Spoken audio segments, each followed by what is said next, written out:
Hi, my name is Yogya Bhatia and I'm a legal intern at LEXIS and Company. Today I'll be talking about right to information. Right to information is the sign of advancement of human civilization. The right to information, as propounded in the Right to Information Act 2005, is the culmination of a stage in the advancement of human civilization. It is the embodiment of one of the mature facades of the democracy flourishing in the country. This right is also an index of growth of human rights and liberties in the vital palpitations, spontaneously flowing from the democratic credentials of the country. With the mental growth and advancement of science, technology, and industry, the growing consciousness of human rights and liberties paved way for democratic form of governance. Freedom is an inbuilt desire in almost every animate being. Therefore, the growing consciousness for various liberties resulted in revolutions against the autocracies and monarchies in the various parts of the world, and the political scenario was visited by democracy, growing and flourishing in a big way in many countries of the world. One of the major endeavors of a democracy was to accord growth of human liberties and dignity.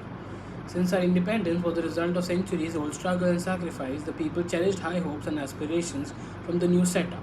Accordingly, the Constitution of India provided benefiting provisions in the form of fundamental rights and directive principles in the state policy. Movement and development of right to information and its place in the Constitution of India. The Constitution of India does not explicitly grant a right to information.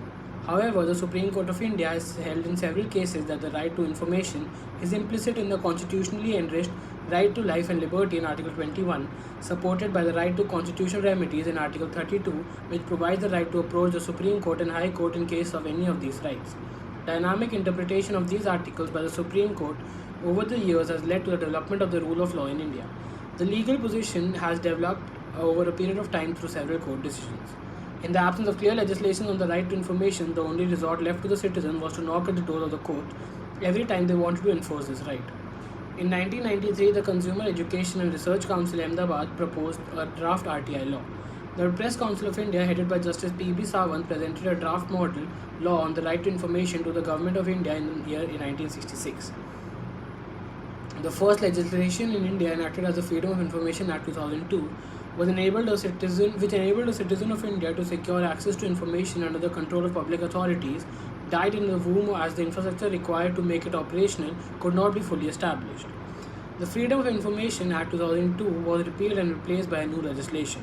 The Right to Information Bill 2005, which was introduced in Lok Sabha, Right to Information 2005 received the assent of the President on 15th 6 2005.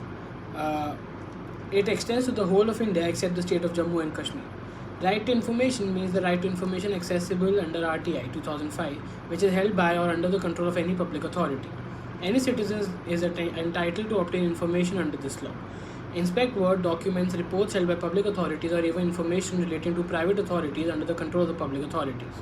Citizens are entitled to take notes, extract certified copies or records and documents, as also obtain information in the form of diskettes, floppies, or in any other electronic mode or through printouts, where such information is stored in a computer or on any other device. It has been realized that RTI Act 2005 will be in the interest of both the stakeholders of the political system, that is, information providers, the government, and all the other public organizations and the information seekers. It is expected to promote transparency and accountability in public administration and thus help in improving the decision making process, as also in reducing corruption, nepotism, and casteism.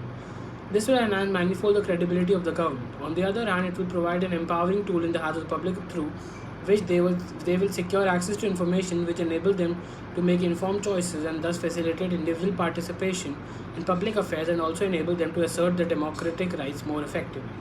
In other words, RTI Act 2005 has given due recognition to the fact that the right of access to information is the lifeblood of a democracy, since paucity of information stunts the development of a people as it deprives them of the opportunity to grow up to their optimal potential.